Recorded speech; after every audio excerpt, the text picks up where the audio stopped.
सत्य कथा, पुरुषार्थ कथा, सुनो सुनो सिद्धार्थ कथा। चढ़ते सूरज सा तेजवान वो कीर्तिमान, हुंकार भरे जब कूच करे, थर थर कांपे आसमान। वो राजपुत्र वो शूरवीर, पर्वत को भेद दे उसके तीर, शांति का स्रोत करुणा की धार, गिरधर झरे मन से अपार। वो राजपुत्र वो शूरवीर, पर्वत को भेद दे उसके तीर, है शाक्य वंश का वो तारा, जगमग है जिससे जग सारा। सत्य कथा पुरुषार्थ कथा, सुनो सुनो सिद्धार्थ कथा।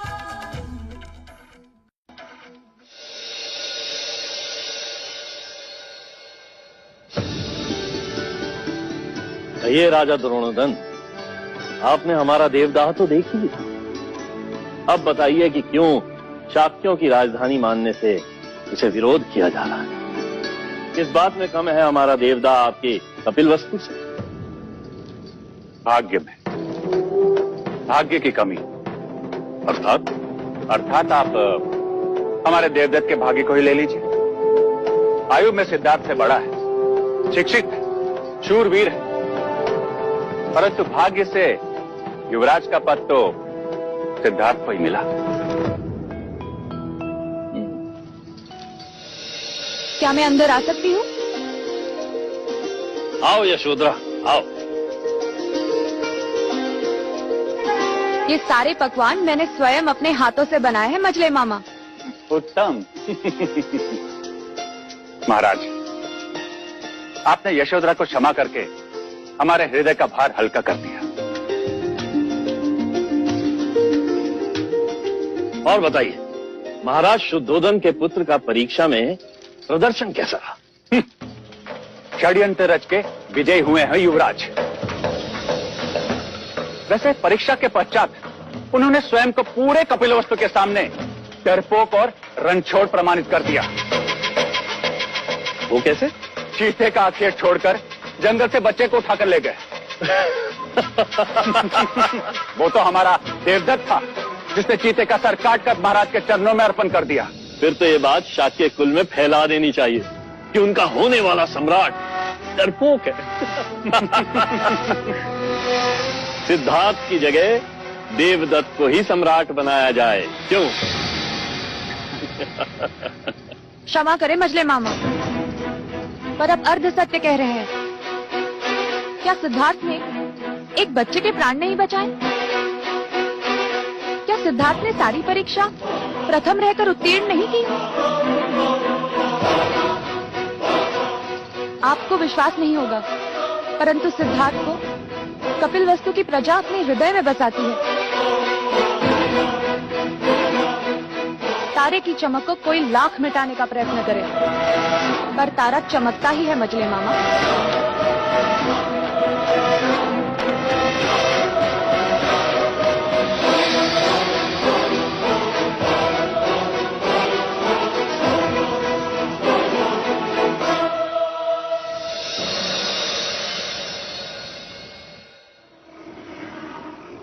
सिद्धार्थ, ये लो मेरी तलवार। मेरी इच्छा में जब भी तुम्हें देखूं एक क्षत्रिय की तरह अपने शस्त्र के साथ देखूं। इसका भार मैं नहीं उठा सकता।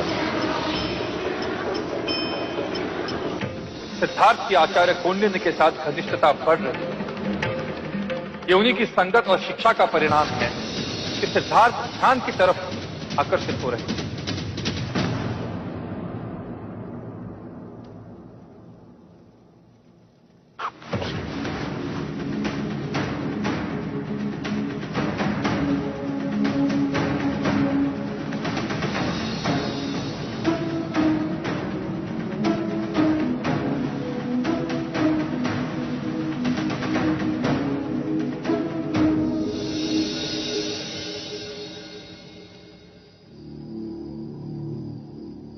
क्या हुआ देव?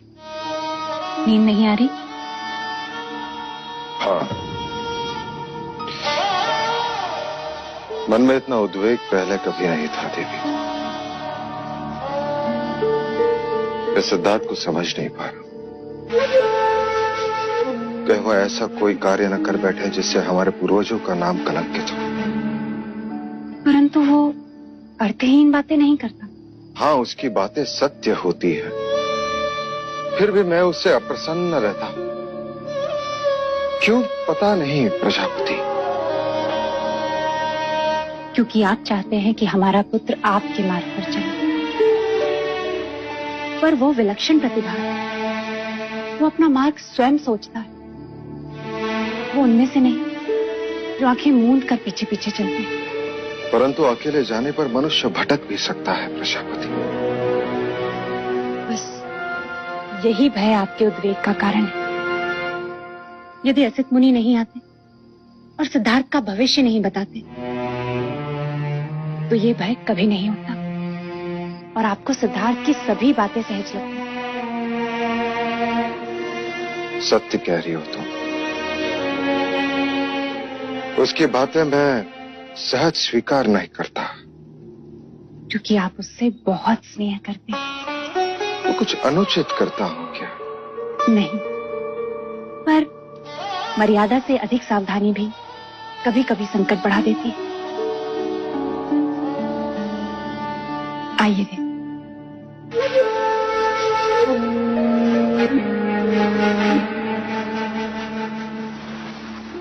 अब आप सो जाइए देव। देव, नींद से बड़ा मित्र नहीं और उद्वेग से बड़ा शत्रु नहीं।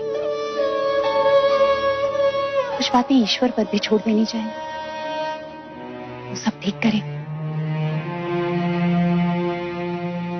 आइए।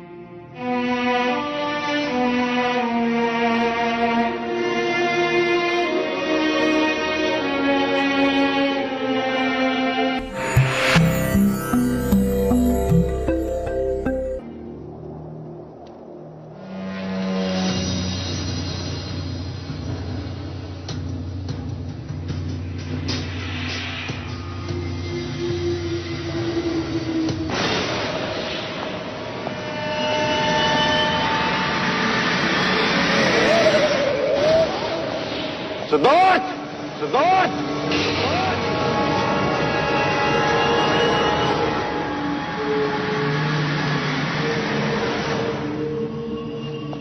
सिद्धार्थ!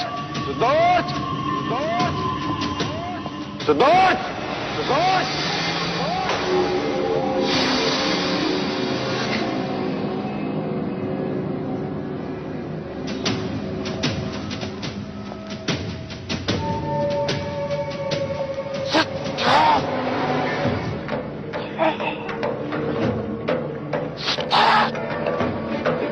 तेरा पुत्र सन्यासी बने, सन्यासी बने।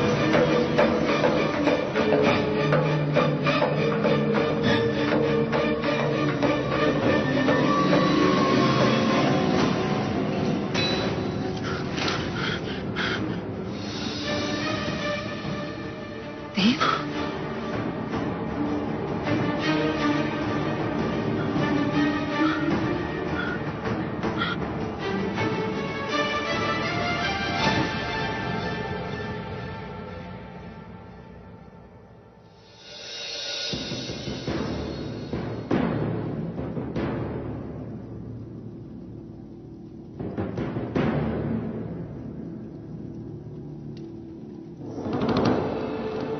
महाराज, आपका स्वप्न पहले प्रहर का है और ग्रंथ अनुसार पहले प्रहर का स्वप्न सच होता है। आप स्वप्न में सिद्धार्थ को ढूंढ रहे हैं, अर्थात आपके पथ से उसका पथ विपरीत है। दूजा, आपने सिद्धार्थ को समाधि में देखा, अर्थात वो शांति के पथ पर चलेगा। शरीर पर मिट्टी और पौधे, अर्थात उसने समाधि कई दिनों से लगाई होगी। उसने गेरुए रंग के कपड़े पहने हैं, अर्थात उसकी विचारधारा मुनि और योगी की भांति हो। आचार्य कौंडिन्य,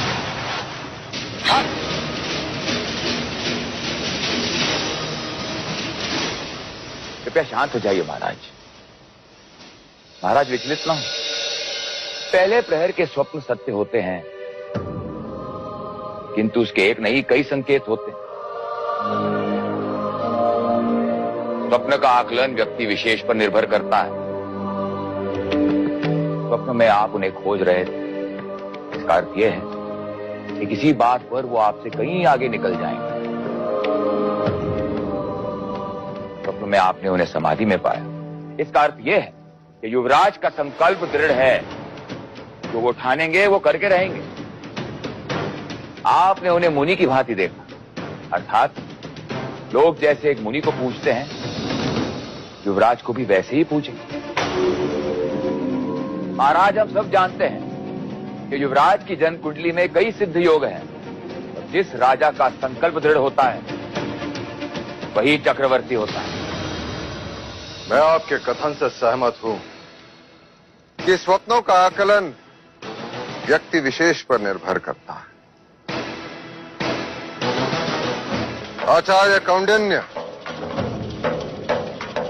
मेरा आपसे मतभेद है। आपने सिद्धार्थ को वो ज्ञान दिया जो मैं उसे देना नहीं चाहता था। आपने सिद्धार्थ को अहिंसा, ध्यान और मृत्यु का ज्ञान दिया, वो उचित न था।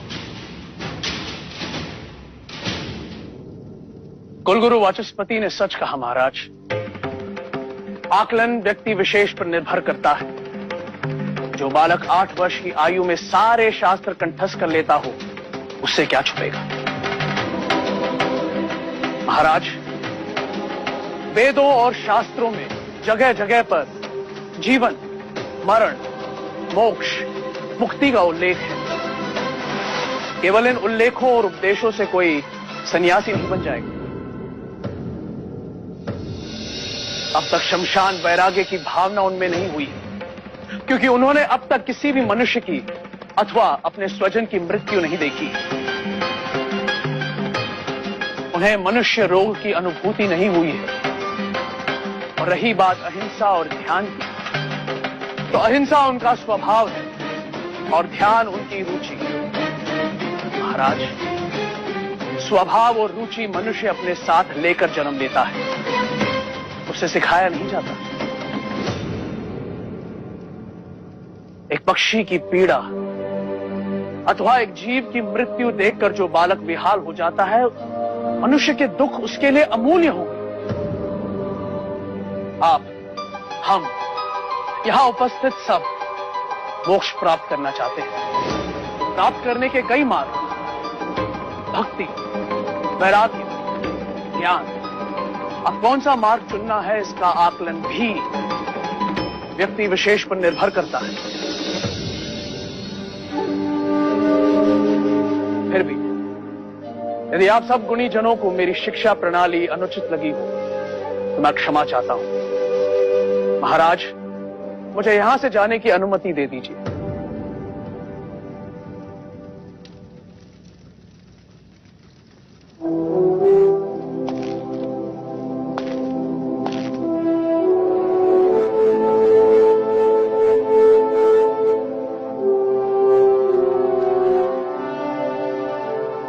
आचार्य कौंडिन्य, कृपा करके दक्षिणा स्वीकार कर।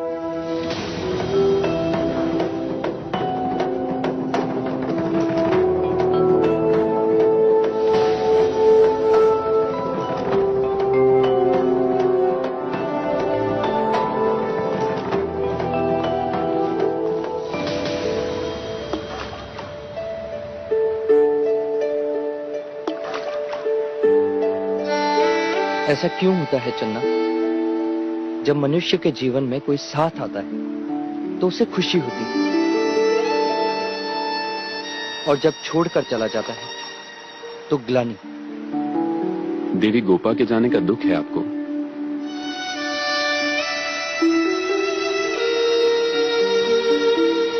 हाँ, आई थी तो मन भर गया था। गई तो मानो कुछ खालीपन, जैसे आंख खुलते ही स्वप्न अदृश्य हो जाता है। अब मैं क्या कहूं युवराज, इस प्रश्न का उत्तर तो केवल आचार्य कौंडिन्य ने दे सकते हैं। मन के विषय में वो अधिक जानते हैं। हाँ, परंतु वो तो सवेरे से ही दरबार गए, न जाने कब लौटेंगे। Oigan, el príncipe viene, ahí está. Al volver, Si el príncipe ve un cadáver, no sé qué ocurrirá.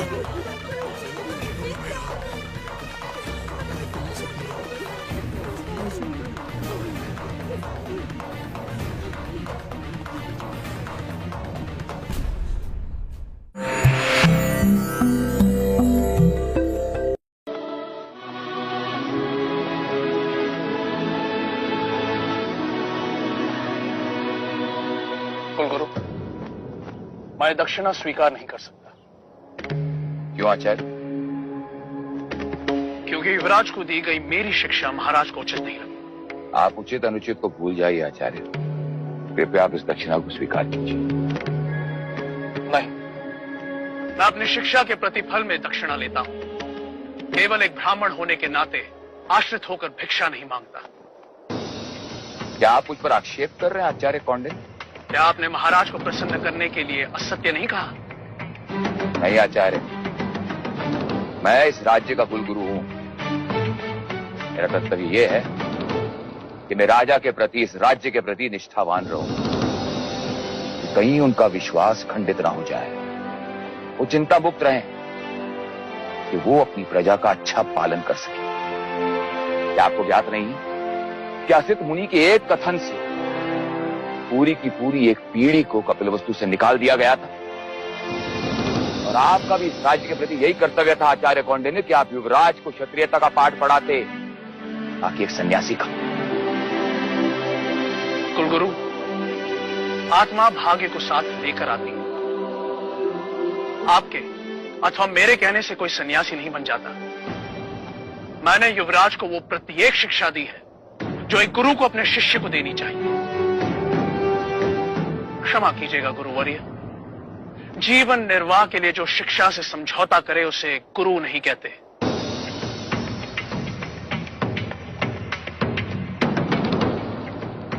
पर महर्षि वाल्मीकि और सांदीपनि की तरह मुझे भी इस बात का हमेशा अभिमान रहेगा कि कुछ वर्ष मैंने आने वाले युग के युग पुरुष के सानिध्य में बिताए और वो मेरा शिष्य था।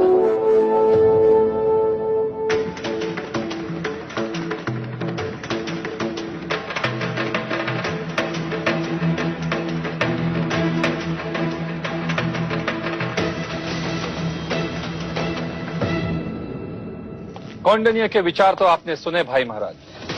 क्या अब भी आप मेरे विचार से सहमत नहीं हैं? अब हमें आचार्य कौंडिन्य के वानप्रस्थ होने की इच्छा पूर्ण करनी चाहिए।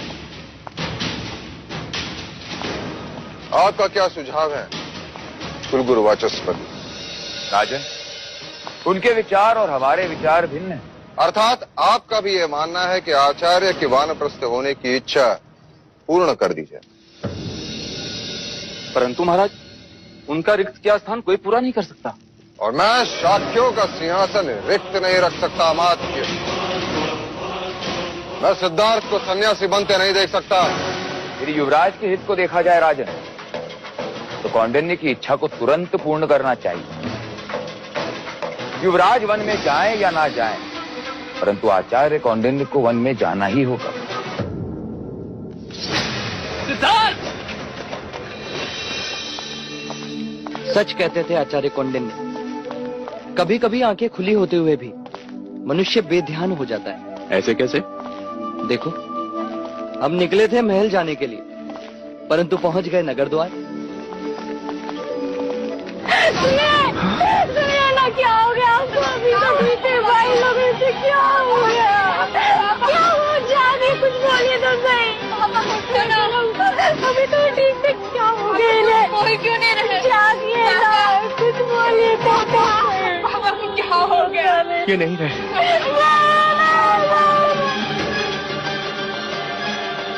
किराक और मृत्यु का कोई भरोसा नहीं। कब द्वार पर आ जाए।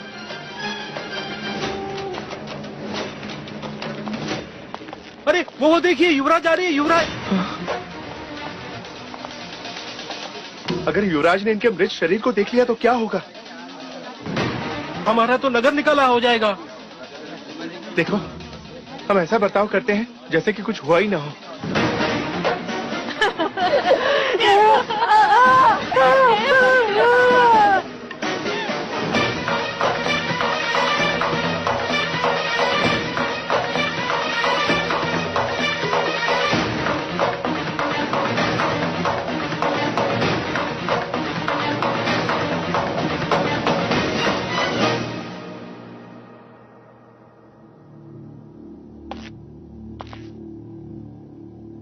क्या हुआ? आप सबकी आंखों में आंसू कैसे?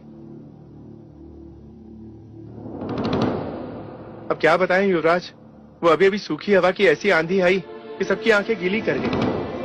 आंधी? मैं और चन्ना भी यही थे, हमने तो कोई आंधी नहीं देखी।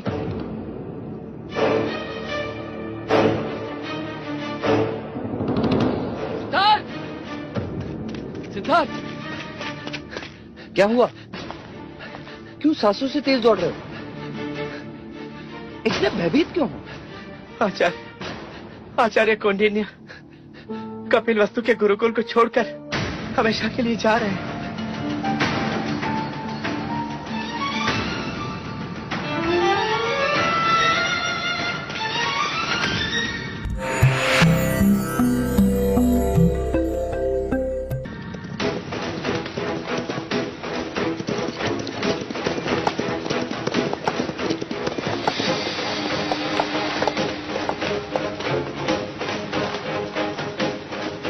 क्या ये सत्य है गुरुदेव कि आप हमें छोड़कर जा रहे हैं, वानप्रस्थ हो रहे हैं? वानप्रस्थ तो मैं 8 वर्ष पहले ही होना चाहता था सिद्धार्थ, पर तुम्हारे कारण रुक गया। तो आज भी रुक जाइए ना गुरुदेव, आपके बिना ये सिद्धार्थ अधूरा है। अगर आप मुझे इस तरह छोड़कर चले। अरे सिद्धार्थ, तुम जानते हो ना, उस पेड़ पर एक चिड़िया ने अपना घोंसला बनाया है। जी, वही जो रोज अपने बच्चों को अपनी चोंच से खाना लाकर खिलाती है। जी गुरुदेव। आज उस चिड़िया ने अपने उन बच्चों को घोंसले से धक्का दे दिया है। क्यों? प्रश्न तो मैंने भी अपने आप से किया था, क्यों? तभी मुझे प्रकृति के भेद का पता चला। धरती पर गिरने से पहले उस चिड़िया के उन बच्चों ने अपने पंख फड़फड़ाए और देखते ही देखते वो उड़ने लगे। परंतु गुरुदेव, मुझे पंख फैलाने नहीं आते। मुझे जाना होगा सिद्धार्थ,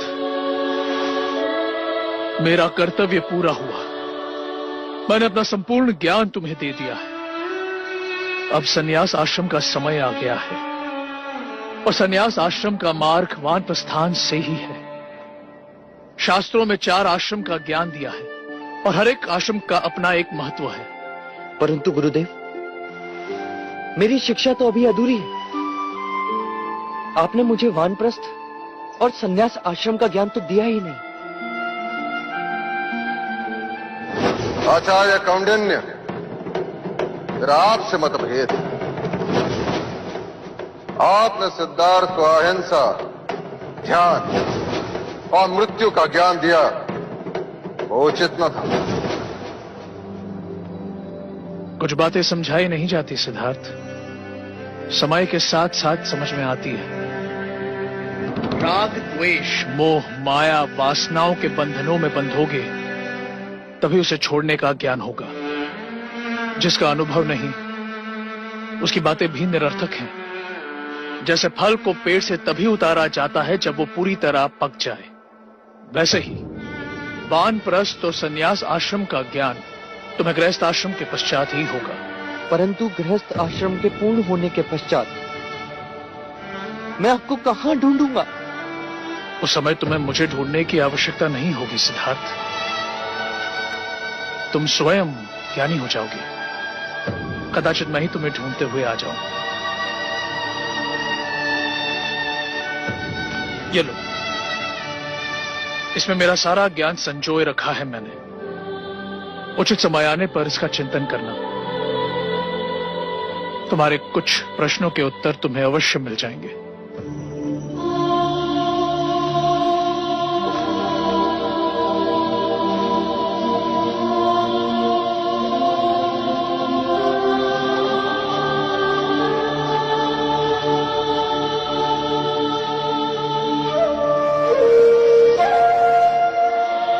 गुरुदेव,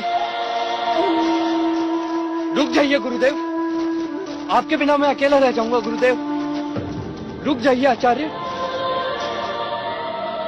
क्या तुम्हें ऋग्वेद की ऋचा स्मरण है? जी। तो आंखें बंद करो और बोलो।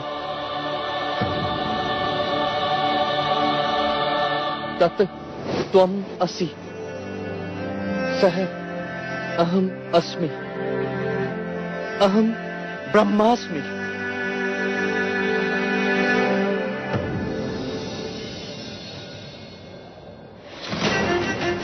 गुरुदेव!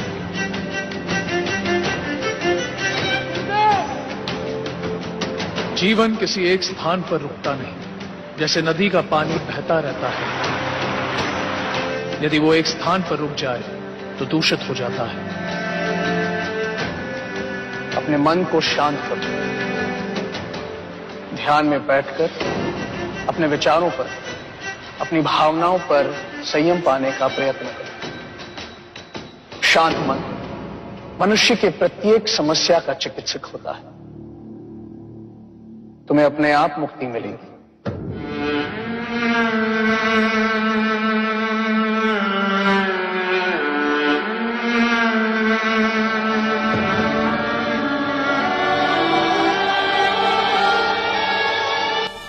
¿A quién voy a preguntarle ahora? Al volver, ¿Quién me va a responder? Será Dios. Un Dios que nadie encuentra. Cuando el amor llega, mi querido rey, hasta los mayores santos empiezan a hablar el idioma de la atracción y la lujuria. Y Su Alteza no ha experimentado los gozos de esta vida. Será tu responsabilidad el príncipe desde ahora. Vas a enseñarle el arte del amor.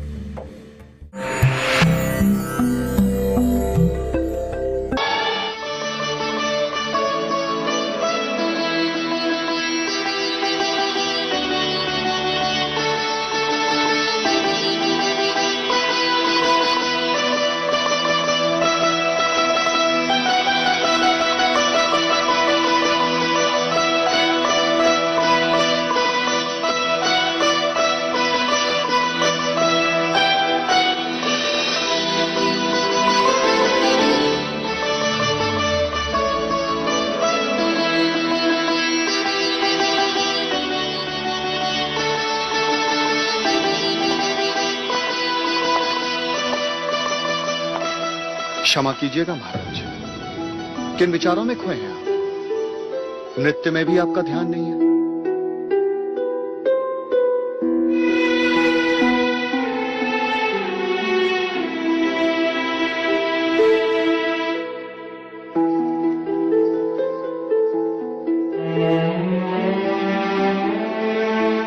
क्षमा करें, हम आपका मनोरंजन नहीं कर पा रहे हैं। कोई त्रुटि हुई हमसे? नहीं मोहिनी, आज मन चिंताग्रस्त है। किस विषय में महाराज? असित मुनि की भविष्यवाणी तुम भली भांति जानते हो उदया, और युवराज की रुचि ध्यान की ओर बढ़ती जा रही। क्षमा करें, किंतु युवराज की सेवा करने का अवसर आपने हमें नहीं दिया। जब काम बाण चलता है ना महाराज, तो बड़े बड़े ध्यानी मुनि भी भोग की बोली बोलने लगते हैं, और युवराज ने काम का रंगीन संसार देखा ही कहाँ है। महाराज, मोहिनी बिल्कुल सत्य कह रही है। युवराज अभी तक कौंडिन्य के संपर्क में आए, इसलिए ध्यान की बातें करने लगे, और जब वो इन सुंदरियों और मोहिनी के साथ रहेंगे अब तो भोग विलास में रत हो जाएंगे। महाराज, काम सबको पिघलाता है। यूं तो जीवन में कई अग्नि है और अग्नि सब कुछ नष्ट कर देती है, किंतु एक अग्नि है जो सृजन करती है, जिस अग्नि से आनंद प्राप्त होता है, जो मन के वैराग्य को जलाता है और मोह पाश में जकड़ लेता है। ठीक है मोहिनी, आज से युवराज का उत्तरदायित्व तुम्हारा। काम शास्त्र तुम उसे सिखाओ।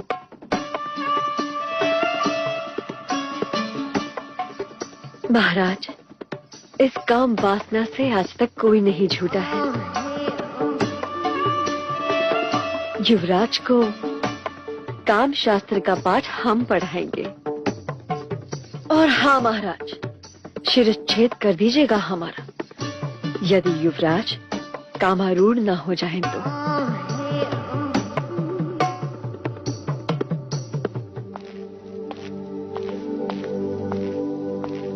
सिद्धार्थ,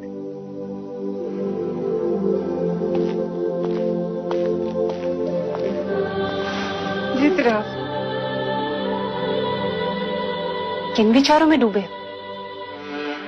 माँ, मेरे मन में बार बार एक ही प्रश्न उठ रहा है।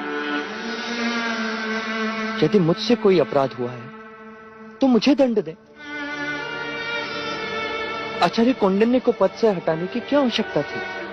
क्योंकि वह स्वयं एकांत चाहते थे, वानप्रस्थ होना चाहते थे।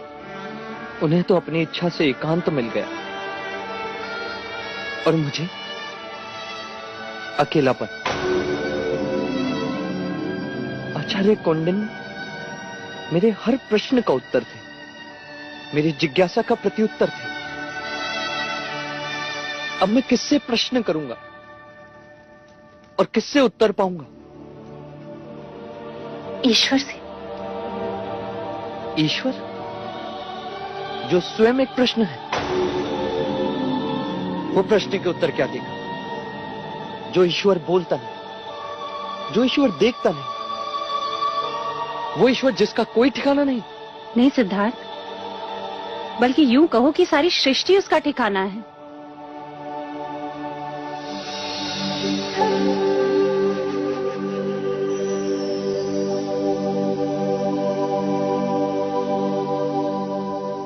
देखो,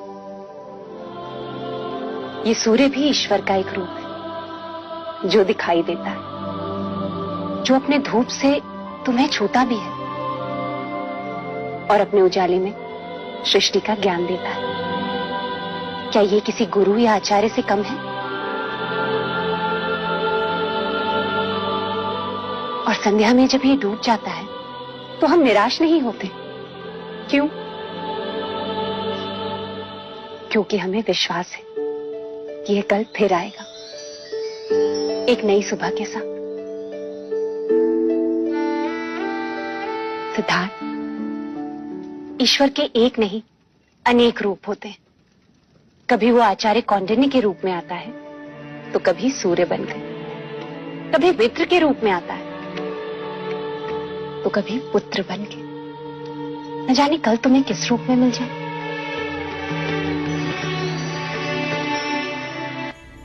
En tanto el deseo, la danza y la música traigan de vuelta a Siddhartha, las mujeres de aquí lo vamos a enamorar pronto.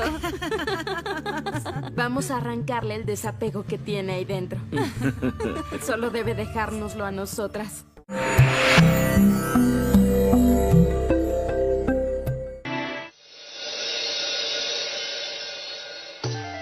आइए महामंत्री जी, स्वागत है आपका।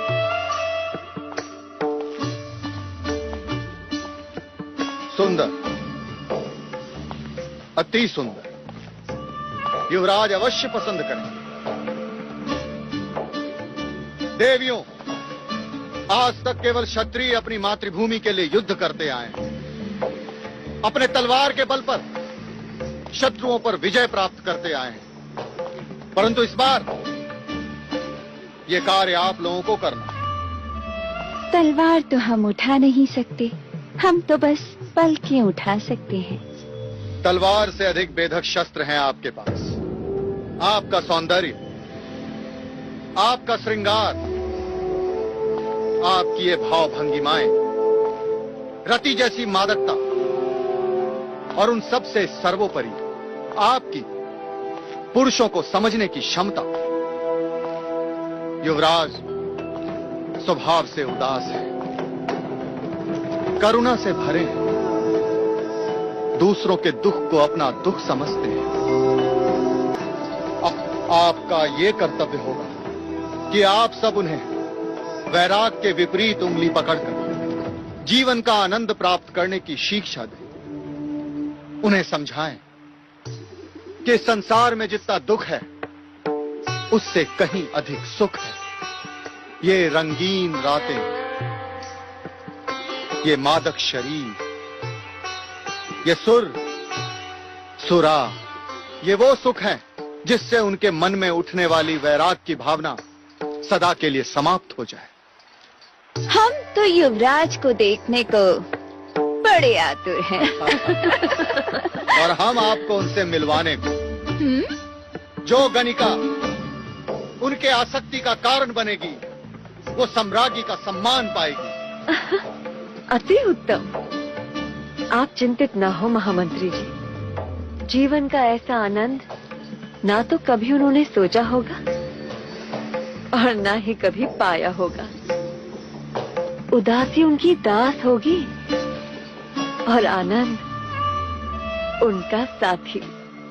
देखना, ये रतियां उनको कामदेव बना के ही छोड़ेंगी। हाँ, और हमारा आपसे वचन है महामंत्री जी, युवराज जल्द ही स्वयं को पुरुष समझने लगेंगे। उनसे उनका वैराग्य छीन लेंगे हम। दीदी, क्या हम युवराज से लड़ने जा रहे हैं? हाँ? लड़ने नहीं, हम उनसे प्रेम करने जा रहे हैं। हम युवराज को युवराज से महाराज बनाएंगे। कपिल वस्तु के लोग हमें बहुत बधाई देंगे। अर्थात युवराज यहाँ आएंगे? हाँ, युवराज यहाँ आएंगे। सच सच।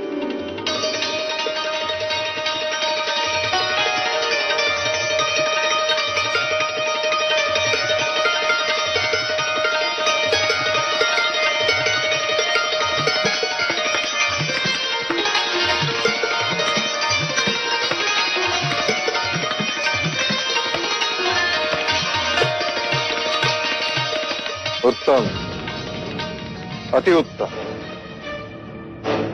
संगीत और श्रृंगार युवराज को वैराग्य से वापस ले आए। बस महाराज आप निश्चिंत हैं, युवराज सिद्धार्थ बहुत जल्द अपना वैराग्य खो देंगे। अनुज,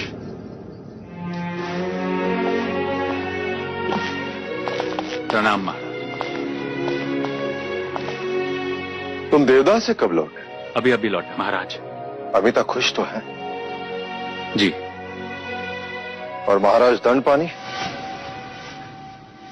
सदा की भांति बात तो विचरे की ही कर रहे थे, परंतु ईर्ष्या की गंध तो आ ही रही थी। आपसे और युवराज सिद्धार्थ से बड़ी ईर्ष्या करते हैं हम। महाराज, बोलो अंगद। कौशल नरेश का राजदूत आया है, महाराज से मिलने की अनुमति चाहता है। कौशल? जी महाराज। महाकौशल का राजदूत? क्यों? उसे कहो कि हम राज्यसभा में मिलेंगे। जो आ गया महाराज। कपिल वस्तु के शाक्य नरेश, महाराज शुद्धोदन, मैं आपको अपने पुत्र युवराज प्रसन्नजीत के राज्याभिषेक के अवसर पर श्रावस्ती पधारने का आमंत्रण देता हूं। आपकी उपस्थिति युवराज का सद्भाग्य होगा और मेरा बहुमान। मोहर कौशल नरेश, महाराज महाकौशल।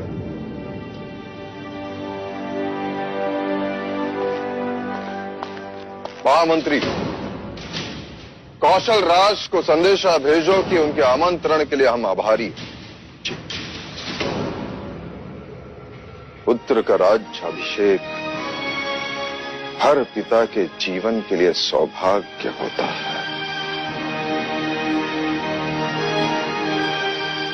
हम अवश्य पधारेंगे।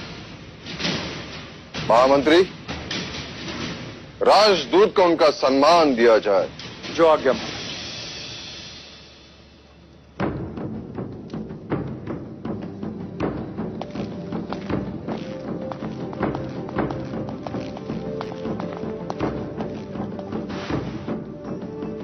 महाराज, क्या आपका कौशल राज जाना उचित होगा? मैं तो कहता हूं महाराज, किसी बात का निमित्त बनाकर टाल दीजिए। इस राज्याभिषेक का आमंत्रण केवल कौशल राज का शक्ति प्रदर्शन लगता है। नहीं महाराज, आपको वहां अवश्य ही जाना चाहिए, और यदि आपकी अनुमति हो तो मैं भी साथ चलूंगा। मुझे भी कौशल नगरी देखनी है, और साथ ही युवराज प्रसन्नजीत को भी। हाँ हाँ, क्यों नहीं। वैसे भी आज नहीं तो कल हमारा सामना प्रसन्नजीत से होगा ही। नहीं, तुम नहीं जा सकते। किंतु क्यों नहीं जा सकता? यदि मैं तुम्हें ले जाऊं तो मैं सिद्धार्थ को कैसे मना कर पाऊंगा? तो आप सिद्धार्थ को भी साथ ले चलिए। नहीं देवदत्त, इस समय कपिल वस्तु के भावी सम्राट को वहां ले जाना खतरे से कम नहीं। क्यों हर बार सिद्धार्थ की वजह से मुझे सहन करना पड़ता है? क्यों आप उसे कोई भी कारण बता के मना नहीं कर सकते? देवदत्त, अपने विवेक की चौखट मत लांगो। इतनी भी समझ नहीं कि महाराज से प्रश्न नहीं करते? जाओ यहां से।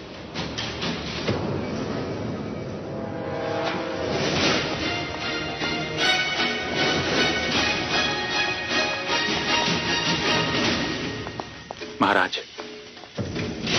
देवदत्त की ओर से मैं क्षमा मांगूंगा। मैं उसे समझा दूंगा।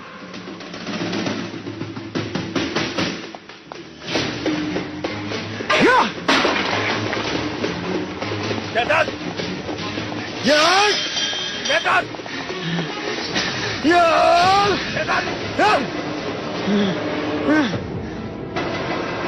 क्रोध में चीजों को नष्ट करने का स्वभाव तुम्हें तुम्हारी मां से मिला है।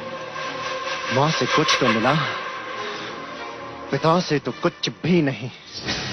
देवदत्त, मेरी बात ध्यान से सुनो। आज तक वही तो करता आया हूं। शांत! और एक बात गांठ बांध लो, महाराज को निराश करने का अर्थ है अपने ही भाग्य को ठोकर मारना। सिद्धार्थ से दूर जा रहे हैं महाराज।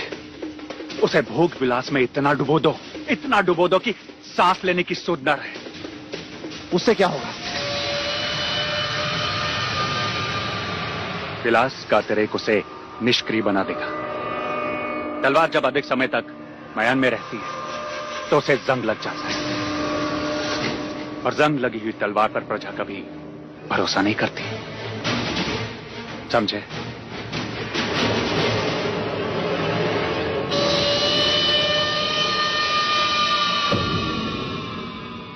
सत्य कथा, पुरुषार्थ कथा, सुनो सुनो सिद्धार्थ कथा।